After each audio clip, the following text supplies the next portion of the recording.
তিস্তা গঙ্গা ইস্যুতে মমতার অভিযোগ ভিত্তিহীন বলছে ভারতীয় পররাষ্ট্র দপ্তর। আনুষ্ঠানিকভাবে তার একটা বক্তব্য দিয়েছে, যেহেতু মমতা বন্দ্যোপাধ্যায় গুরুতর অভিযোগ এনেছে কেন্দ্রীয় সরকারের বিরুদ্ধে। বলেছে যে পশ্চিমবঙ্গকে অন্ধকারে রেখে বাংলাদেশের সঙ্গে কেন্দ্রীয় সরকার গঙ্গা এবং তিস্তার পানি বন্টন বা চুক্তি নবায়ন করছে। তারই একটা ব্যাখ্যা দিয়েছে আনুষ্ঠানিকভাবে। খবরে বলা হচ্ছে, বাংলাদেশের সঙ্গে তিস্তা ও গঙ্গার পানি বন্টন ইস্যুতে ভারতের কেন্দ্রীয় সরকার পশ্চিমবঙ্গ রাজ্য সরকারকে অন্ধকারে রেখে পানি বিক্রি করতে চাইছে। মমতার এই অভিযোগকে আগেই মিথ্যা দাবি বলে আখ্যায়িত করেছিল ভারতের কেন্দ্রীয় সরকার। শুক্রবার ফের পররাষ্ট্র মন্ত্রণালয়ের সাপ্তাহিক ব্রিফিংয়ে পানি চুক্তি ইস্যুতে মুখ্যমন্ত্রী মমতা বন্দ্যোপাধ্যায়ের অভিযোগ ভিত্তিহীন বলে উড়িয়ে দিল ভারতের পররাষ্ট্র মন্ত্রণালয়। মন্ত্রণালয়ের মুখপাত্র রণধীর জয়সওয়াল বলেন, সরকারি তথ্য ও মুখ্যমন্ত্রীর তোলা অভিযোগের মধ্যে মিল নেই। মন্ত্রণালয়ের মুখপাত্র বলেন, গঙ্গা চুক্তি নবায়নের বিষয়টির আন্তর্জাতিক পর্যালোচনা হবে, সেজন্য একটি অভ্যন্তরীণ কমিটি গঠিত হয়েছে। ওই কমিটির প্রতিটি বৈঠকে এই চুক্তির সঙ্গে সম্পর্কযুক্ত সবাই যোগ দিয়েছেন, এমনকি পশ্চিমবঙ্গ সরকারের প্রতিনিধিও যোগ দিয়েছেন।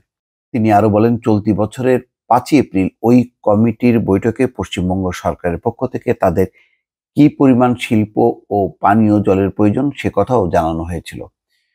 মুখপাত্র জানান, অভ্যন্তরীণ কমিটি তাদের প্রতিবেদন ইতিমধ্যে পেশ করেছে, আপাতত সেই প্রতিবেদন বিবেচনাধীন। প্রসঙ্গত, গত শনিবার বাংলাদেশের প্রধানমন্ত্রী শেখ হাসিনা দিল্লি সফরকালে ভারতের প্রধানমন্ত্রী নরেন্দ্র মোদী ঘোষণা দেন, 2026 সালে গঙ্গা নদীর পানি বন্টন চুক্তির মেয়াদ উত্তীর্ণ হবে। চুক্তিটি নবায়নে উভয় দেশের কারিগরি বিশেষজ্ঞরা আলোচনা শুরু করবেন। একই সঙ্গে তিনি এটাও জানান, তিস্তা উন্নয়ন প্রকল্প সমীক্ষার ব্যাপারে ভারতের একটি কারিগরি দল খুব শীঘ্রই বাংলাদেশ সফর করবে।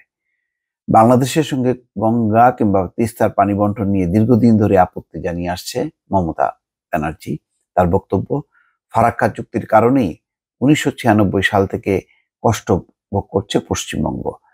বাংলার পানি বিক্রি করে দেওয়ার অর্থ হলো আগামী দিনে গঙ্গার ভাঙন বাড়বে, মানুষের ঘরবাড়ি পানিতে তলিয়ে যাবে।